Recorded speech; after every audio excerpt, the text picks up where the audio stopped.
sini kami akan membawakan judul tentang sistem peredaran darah, sistem pernapasan, dan sistem saraf pada ruminansia dan unggas. Adapun konten yang kami bawakan pada hari ini yaitu yang pertama, sistem peredaran darah pada ruminansia. Yang kedua, sistem peredaran darah pada unggas. Yang ketiga, sistem pernapasan pada ruminansia. Dan yang keempat adalah sistem pernapasan pada unggas. Selanjutnya yang kelima ada sistem saraf pada ruminansia. Dan yang keenam ada sistem saraf pada unggas. Nah teman-teman, kita masuk ke konten pertama yaitu sistem peredaran darah ruminansia. Dimana sebelum masuk lebih jauh, kita harus membahas tentang anatomi dari jantung ruminansia terlebih dahulu. Jantung ruminansia terdiri dari 4 bilik, di mana 2 bilik adalah 2 bilik ventrikel dan 2 biliknya lagi adalah 2 bilik arterium. Nah, fungsi dari jantung ini atau kedua bilik ini adalah pemisah darah yang beroksigen dan terdeoksigenisasi secara efisien. Selanjutnya ada pembuluh darah, di mana pembuluh darah dari ruminansia ini ada arteri, vena, dan kapiler. Yang sama fungsinya yaitu membawa darah yang beroksigen ke jantung dan membalikkan darah yang minim atau kecil oksigennya kembali dari jantung. Selanjutnya ada komposisi darah. Komposisi darah dari ruminansia yaitu adalah plasma, sel darah merah, dan trombosit, serta sel darah putih. Jalur sirkulasi darah, di mana dari jantung ke paru-paru. Darah terdeoksigenisasi mengalir dari ventrikel kanan melalui arteri pulmonalis ke paru-paru untuk oksigenisasi. Dilanjut dari paru-paru ke jantung, yaitu darah kaya oksigen kembali melalui vena pulmonalis ke atrium kiri lalu ventrikel kiri sebelum dipompa ke seluruh tubuh. Terus kita masuk ke sirkulasi sistemik, di mana darah yang mengandung oksigen didistribusikan melalui arteri ke jaringan di mana oksigen dan nutrisi dipertukarkan dengan karbon dioksida dan limbah di lapisan kapiler. Maka darah itu kembali ke hati di mana vena membawa darah terdeoksigenisasi kembali ke atrium kanan melengkapi sirkuit agar darah dioksigenisasi kembali. Setelah mengetahui saluran peredaran darahnya, maka kita harus mengetahui fungsi dari sistem peredaran darah.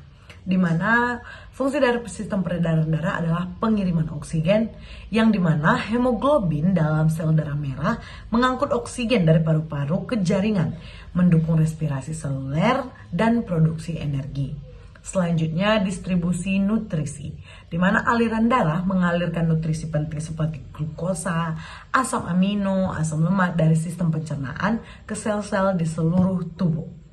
Selanjutnya itu ada pembuangan kotoran, di mana produk dari sampingan metabolisme seperti karbon dioksida dan urea diangkut ke tempat pembuangan seperti paru-paru untuk menjadikannya jadi karbon dioksida, dan ginjal atau urea memastikan lingkungan internalnya yang seimbang. Selanjutnya yaitu sistem peredaran darah unggas. Sistem ini sendiri memiliki peran penting dalam mendukung aktivitas burung, terutama saat terbang yang membutuhkan energi sangat besar. Anatomi jantung burung. Bisa dilihat, jantung burung memiliki struktur yang mirip dengan mamalia, yaitu terdiri dari 4 ruang, 2 atrium, dan 2 ventrikel. Pemisahan ini membuat darah beroksigen dan tidak beroksigen tidak bercampur, sehingga proses pengangkutan oksigen menjadi lebih efisien. Selain itu, otot jantung burung sangat kuat, terutama ventrikel kirinya, yang berfungsi memompa darah ke seluruh tubuh untuk memenuhi kebutuhan energi tinggi saat terbang. Burung juga memiliki detak jantung yang sangat cepat dibandingkan dengan mamalia. Hal ini membantu mereka memenuhi kebutuhan metabolisme yang tinggi. Selanjutnya yaitu sirkulasi ganda. Burung memiliki sistem sirkulasi ganda yang terdiri dari 2 sirkuit utama.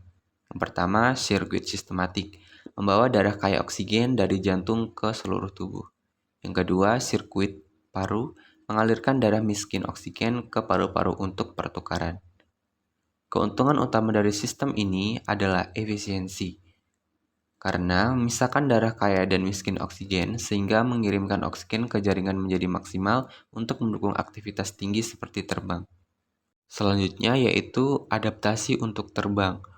Untuk mendukung kemampuan terbang, Burung memiliki 3 adaptasi utama dalam sistem peredaran darah, seperti kebutuhan oksigen tinggi, dipengaruhi oleh sistem peredaran yang sangat efisien.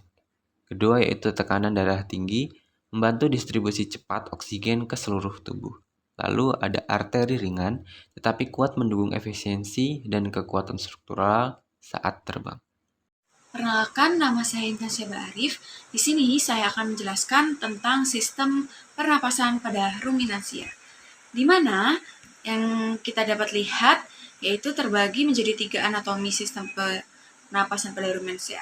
Yang pertama itu ada rongga hidung, lalu yang kedua ada batang tenggorok, dan yang ketiga yaitu paru-paru. Rongga hidung sendiri itu berfungsi sebagai tempat penyaringan udara sebelum masuk ke saluran pernapasan. Yang kedua itu ada batang tenggorok, di mana fungsinya itu sebagai saluran pernapasan utama yang menghubungkan laring dengan paru-paru. Yang ketiga ada paru-paru, di mana fungsi dari paru-paru sendiri yaitu tempat pertukaran gas melalui alveoli.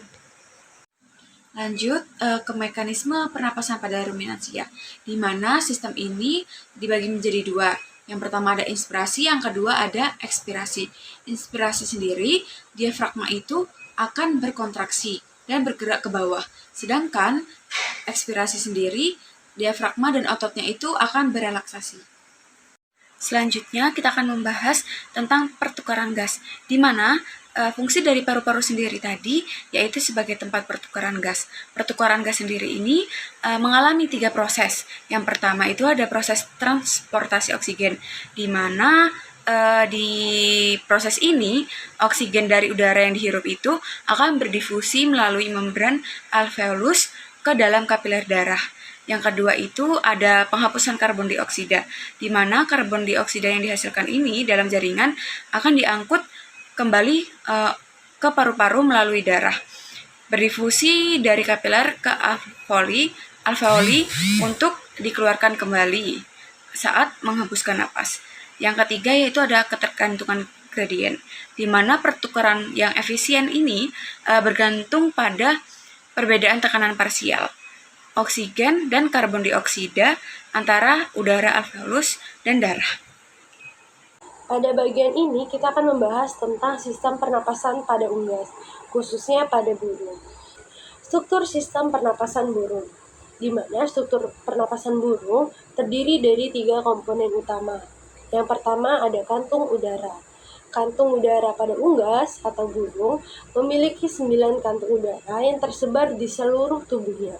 Kantung ini berfungsi sebagai tempat penyimpanan udara sementara dan juga dapat membantu aliran udara terus-menerus hingga melewati paru-paru. Yang kedua, ada paru-paru kompak. Nah, paru-paru kompak ini berbeda dengan paru-paru mamalia, di mana paru-paru unggas atau burung berukuran lebih kecil dan tidak dapat mengembang. Letaknya yang kaku dan menempel pada dinding rongga membuat proses pertukaran gas menjadi lebih efisien. Lalu yang ketiga ada struktur trakea, di mana trakea burung itu lebih panjang dan juga fleksibel dibandingkan dengan mamalia. Pada ujung trakea terdapat siring atau organ yang berfungsi untuk menghasilkan suara. Lalu ada mekanisme aliran udara searah. Yang pertama ada respirasi 2 fase. Nah, burung mencapai aliran udara searah melalui proses pernapasan 2 siklus, di mana siklus ini memastikan bahwa udara kaya oksigen terus-menerus dan juga dapat melalui paru-paru selama menghirup dan juga menghembuskan napas. Lalu yang kedua ada pertukaran lintas arus, di mana darah mengalir tegak lurus terhadap arah udara di paru-paru. Nah, pertukaran lintas arus ini dapat memaksimalkan penyerapan oksigen pada unggas. Lalu yang ketiga ada adaptasi efisiensi, di mana ini dapat memungkinkan burung memenuhi kebutuhan oksigen yang tinggi selama terbang dan menjadikan sistem ini salah satu yang paling efisiensi di dalam kelompok vertebrata. Lalu ada peran sistem pernapasan dalam penerbangan unggas. Nah, sistem pernapasan burung atau unggas ini memainkan peran penting dalam kemampuannya untuk terbang. Yang pertama ada dari segi efisiensi oksigen, di mana sistem ini memastikan suplai oksigen tetap tinggi untuk memenuhi kebutuhan energi selama unggas itu terbang. Lalu yang kedua ada keseimbangan dan juga kelincahan. Nah, di mana kantung udara yang ringan itu dapat mengurangi berat tubuh dan juga dapat meningkatkan stabilitas dan kemampuan manuver pada unggas atau pada burung. Dan yang terakhir adalah pengaturan panas, di mana sistem ini membantu burung atau unggas dapat membuang panas berlebihan melalui ventilasi cepat selama terbang, sehingga tubuh burung ataupun unggas tidak dapat mengalami overheat. Kita akan masuk pada penjelasan terkait sistem saraf ruminansia. Baik, slide berikutnya ada organisasi sistem saraf, yaitu ada 3 parameter. Yang pertama itu ada komponen sentral, di mana komponen sentral pada ruminansia itu terdiri dari otak dan sumsum tulang belakang untuk mengatur pemrosesan informasi dan juga pengambilan keputusan untuk fungsi tubuh. Lalu berikutnya ada sistem periferal, yang dimana ini membungkus SSP ke anggota tubuh, organ, dan jaringan, yang memungkinkan respon terhadap rangsangan eksternal dan mengatur berbagai aktivitas sukarela dan tidak sukarela. Lalu berikutnya ada divisi fungsional, yang dimana ini terbagi menjadi subsistem simpatik, yaitu merangsang lawan ataupun lari, dan parasimpatik, yaitu istirahat dan cerna, yang dimana ini untuk mengatur stres dan keseimbangan fisiologis harian. Lalu untuk slide berikutnya itu ada peran otak dan sumsum tulang belakang, yang dimana ada 3 parameter, yaitu seperti fungsi otak, yang untuk mengendalikan fungsi penting seperti pemrosesan sensorik, lalu koordinasi motorik, dan kemampuan kognitif. Dan juga ada jalur sumsum tulang belakang, yang dimana ini berfungsi sebagai jalur komunikasi antar otak dan tubuh, dan juga mengkoordinasikan respon refleks untuk reaksi cepat dan otomatis terhadap rangsangan seperti rasa sakit ataupun sentuhan. Lalu ada busur refleks, yang dimana ini sebagai respon terhadap perubahan lingkungan tertentu, tindakan refleks melewati otak, dan juga menunjukkan peran otonom sumsum tulang belakang dalam memastikan mekanisme bertahan hidup yang tepat.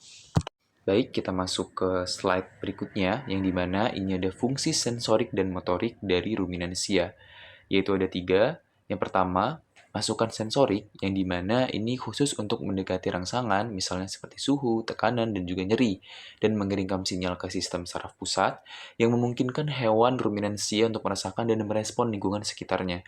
Lalu ada respon motorik, yang dimana ini mengarahkan otot untuk berkontribusi atau rileks, memfasilitasi perilaku seperti makan, berjalan, atau tindakan defensif dalam menanggapi ancaman eksternal. Lalu juga ada koordinasi, yang dimana ini tersinkronisasi antara sistem sensorik dan motorik, memastikan hewan ruminansia dapat melakukan tugas-tugas kompleks seperti merumput, menjelajahi medan, ataupun berinteraksi secara sosial. Selanjutnya itu sistem saraf pada unggas. Sistem saraf pada unggas tersebut itu berfungsi untuk mengatur dan mengkoordinasi seluruh aktivitas tubuh, mulai dari pergerakan, keseimbangan, hingga respon terhadap rangsangan lingkungan. Sistem ini tersusun dari otak, sumsum tulang belakang, dan saraf tepi yang bekerja secara terintegrasi. Selanjutnya itu penjelasan tentang struktur otak burung. Yang pertama itu spesialisasi otak depan, yang kedua itu koordinasi otak kecil, dan yang ketiga itu tonjolan tektum optik. Yang pertama itu tentang spesialisasi otak depan. Itu otak depan pada unggas diadaptasi untuk berperilaku kompleks, termasuk pembelajaran, ingatan, dan pengembalian keputusan, dengan penekanan pada daerah hiperpelium untuk fungsi kognitif yang lebih tinggi. Dan yang kedua itu otak kecil pada burung relatif lebih besar terhadap ukuran tubuh dibandingkan dengan hewan lainnya, yang memfasilitasi kontrol monotrik halus yang diperlukan untuk keseimbangan dan gerakan selama terbang. Dan yang terakhir itu tentang tonjolan tektum optik. Tektum optik sangat berkembang pada unggas, memproses informasi visual dengan cepat untuk memandu orientasi spasial dan deteksi ancaman. Selanjutnya itu penjelasan tentang kontrol saraf penerbangan melalui integrasi cerebellum, koneksi visual, monotrik, dan yang terakhir itu peran sistem vestibular. Yang pertama itu melalui sistem cerebellum. Itu merupakan otak kecil memproses masukan sensorik secara langsung, mengkoordinasi tindakan otot dan keseimbangan selama terbang, memastikan gerakan sayap dan ekor yang tepat. Yang kedua itu melalui koneksi visual motorik. Jalur saraf menghubungkan retina dan otak kecil, memungkinkan burung menggunakan aliran optik, misalnya mengubah pola gerakan di bidang penglihatannya untuk navigasi dan mengendalikan ketinggian. Dan yang terakhir itu peran sistem vestibular. Aparatus vestibular mendeteksi perubahan posisi dan gerakan kepala, mengirimkan sinyal untuk mempertahankan keseimbangan selama manuver penerbangan yang rumit. Dan yang terakhir itu adaptasi sensorik. Adaptasi sensorik itu tersebut terbagi menjadi 3, yaitu peningkatan ketajaman penglihatan, yang kedua itu jangkauan pendengaran tingkat lanjut, dan yang terakhir itu magnetoresepsi. Yang pertama itu tentang peningkatan ketajaman penglihatan. Unggas memiliki sel kerucut khusus di retinanya, termasuk kerucut pada ultraviolet yang memungkinkan deteksi insyaraf lingkungan halus seperti pergerakan predator atau peluang makan. Dan yang kedua itu tentang jangkauan pendengaran tingkat lanjut. Itu merupakan burung memiliki kepekaan yang lebih tinggi terhadap variasi nada dan frekuensi, membantu dalam komunikasi, panggilan kawin, dan mendeteksi suara predator bahkan di lingkungan yang bising. Dan yang terakhir itu magnetoresepsi.